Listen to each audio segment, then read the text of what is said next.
Diabetes is the #1 cause of kidney failure and lower limb amputation and adult blindness. While we have our population managed on multiple medications such as metformin or insulin, the statistics are pretty shocking, which is, according to the American Diabetes Association, every day 228 Americans die because of the complication of diabetes. When we start looking into the mechanisms, type 2 diabetes is a result of two primary factors. One is the reduction in secretion of insulin by the pancreatic beta cells. So less insulin, less ability to get that sugar into the cells and oxidize it. Inability of insulin-sensitive tissue to respond. So they might secrete insulin in response to eating carbohydrates, but the cells are not responding. And there is a very strong inflammatory component to that non-responsiveness, that insulin resistance. The organs involved in type 2 diabetes include the pancreas, beta cells and alpha cells, liver, skeletal muscles, kidney, brain, small intestine, and adipose tissue. The disease is developed by a combination of genetic and the environment, and the stronger risk factors include obesity, low physical activity, and unhealthy diet. When we look at insulin resistance, we know that decreased glucose uptake both in the muscle, liver, and adipose tissue, and it also involves increased glucose production in the liver. We're going to talk about some of the hormonal mechanisms later on that play a significant role in triggering our patients' livers to secrete more glucose. Some of those mechanisms are independent of what the patient is eating. And then, of course, we have beta cell dysfunction, which leads to reduction in insulin secretion. So we have multiple diabetes markers when we review a patient for glucose metabolism.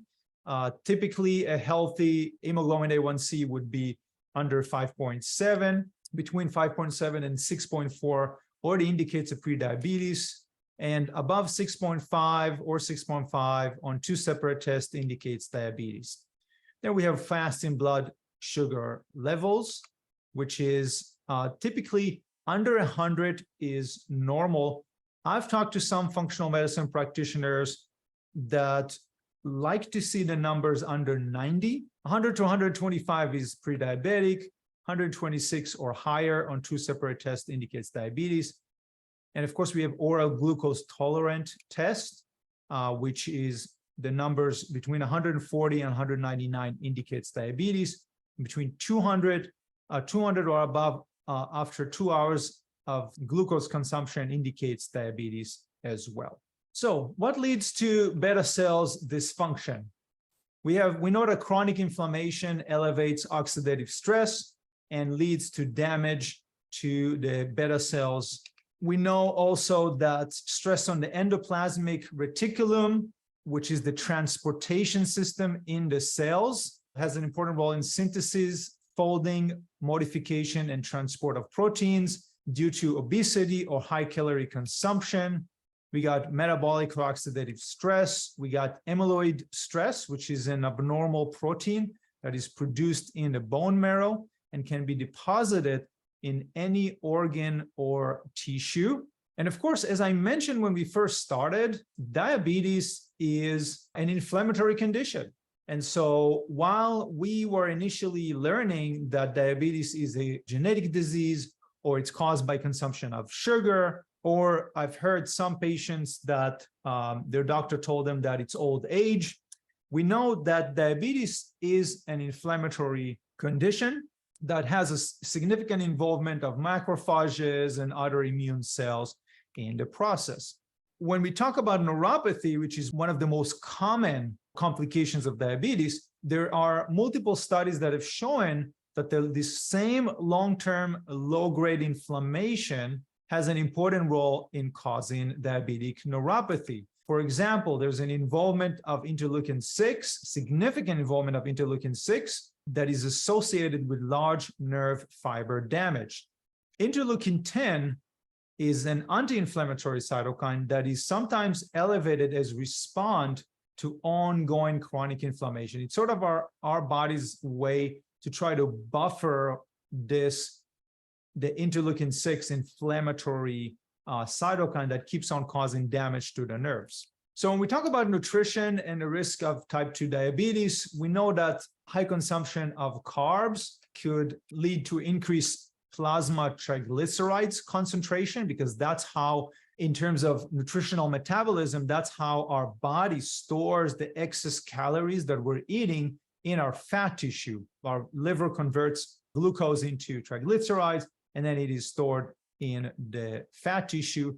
That also leads to an increase of reactive oxygen species and increase in oxidative stress, which increase inflammation. And a pro-oxidative environment leads to mitochondrial dysfunction, ER stress, activation of NADPH oxidase, and superoxide production. So we have multiple types of reactive oxygen species that are produced when we have an environment high in sugar. And ER is the endoplasmic reticulum. We're going to dive deeper into the mitochondria as one of the leading factors that leads to type 2 diabetes.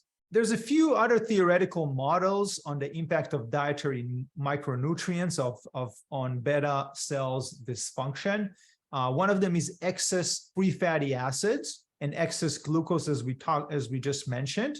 And so both can lead to activation of the apoptotic unfolding protein response pathways and accumulation of misfolded insulin, which interferes with the normal intracellular transport of bystander proinsulin and causes beta cells dysfunction, which eventually reduces the levels of insulin.